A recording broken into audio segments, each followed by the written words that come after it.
You guys remember when we talked about the Versailles Treaty and the United States rejected the Versailles Treaty? Does anybody remember why? Because Congress, it took away Congress's power to start a war, and they could just be forced Exactly. into a war. Okay, so the United States never joined the League of Nations, right? Um, but after World War II, the United States actually did create a new organization called the United Nations, and it was based on the same idea as Wilson's idea of collective security.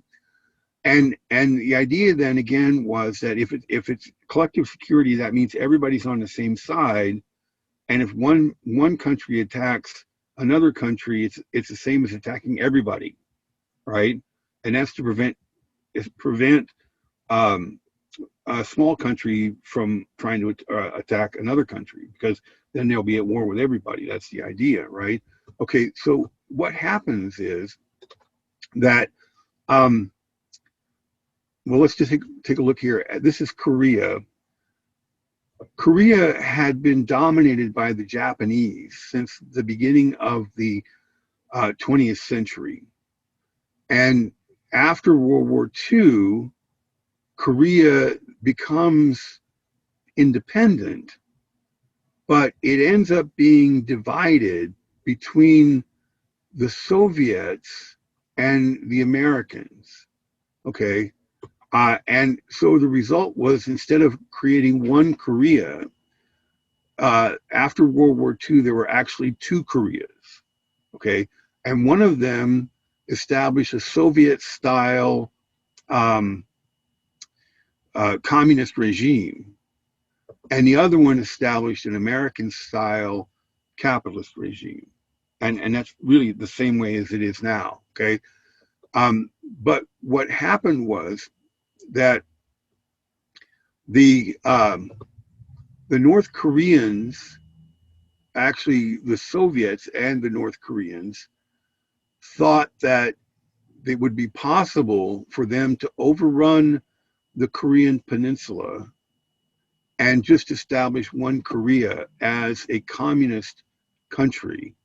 So now this is an example of Soviet expansionism, right? That the Soviets want to expand communism, and the way that you're going to do it is by force in this particular case, right?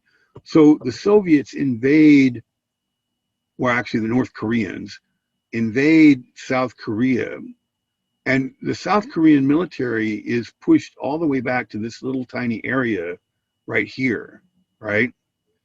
But what happens is that because South Korea is in the United Nations, President Truman goes to the United Nations and asks the United Nations to declare war. And they do, right?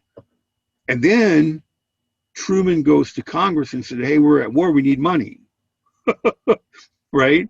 Okay. So that sounds a lot like what the Republicans were afraid of when they talked about the League of Nations, doesn't it? Because the United States didn't declare war. It was actually the United Nations that declared war. And the United States was dragged into it by this treaty obligation. You guys are with me? Okay, well, anyway, so that turned out to be true. But at any rate, what happens is that the United States does then go to war in Korea, and the commander of the U.S. forces in the Pacific, Douglas MacArthur, who was a great hero of the war. Many people thought of him as one of the two major generals of the war. He was him and Eisenhower, right? And MacArthur um, engineered a strategy of a massive amphibious landing here at Incheon, which cut the um, the lines of the North Koreans, and they were forced to withdraw. And so then the question is that once the North Koreans had recrossed the line, MacArthur said, well, we should go ahead and just take over Korea. And then we won't have this threat of communism to worry about anymore. The kind of thing that would have caused some caution was that the Chinese had threatened that if the United States invaded North Korea, then the Chinese would oppose that invasion. But the Americans were not too concerned about the Chinese because the Chinese had been fighting a civil war that had just ended. And so they were weak, essentially. They thought they had more manpower than they knew what to do with, but they were essentially militarily weak. So the Americans were not that concerned about China.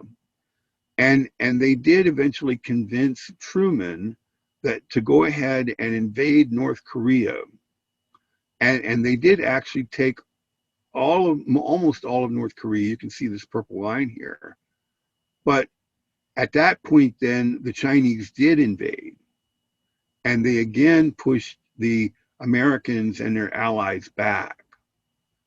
And eventually what ended up happening was that they negotiated an armistice.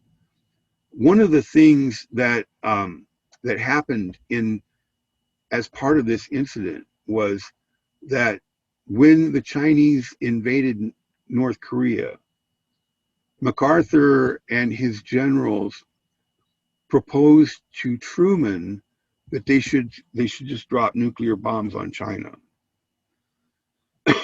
But Truman by now, the Soviet Union had their own nuclear weapons. And Truman realized that it was no longer possible to fight a total war. You could no longer use whatever means you had at your disposal, because if you started a nuclear war, the outcome would be the destruction of everything, or could be, right? And so Truman basically said, no, you can't use nuclear weapons. And in response to that, MacArthur, who's general of the army, is going to publicly criticize Truman. Okay, what would be the problem with the general of the army publicly criticizing the president?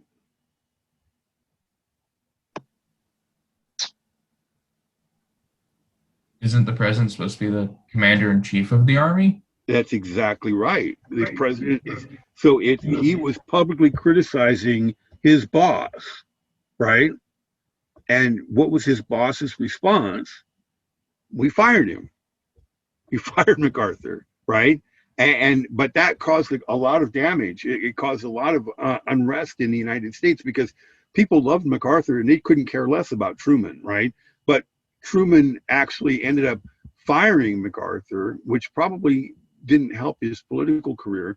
But at the same time, it demonstrated that the era of total war was over. The United States could no longer engage in, or really nobody could engage in total war any longer because of the existence of nuclear weapons. You guys are with me? And so MacArthur complained about it, and he gave a famous speech at West Point that old soldiers never die, they just fade away. But then he did die, so I guess he was wrong about that too. All right, so anyway, questions, comments about that? I have a question about the armistice line. Is that where the line was before the war began? Actually, the line is the 38th parallel. Okay, that was the line before the war began, but this is where it ended up. Basically almost where it was to begin with.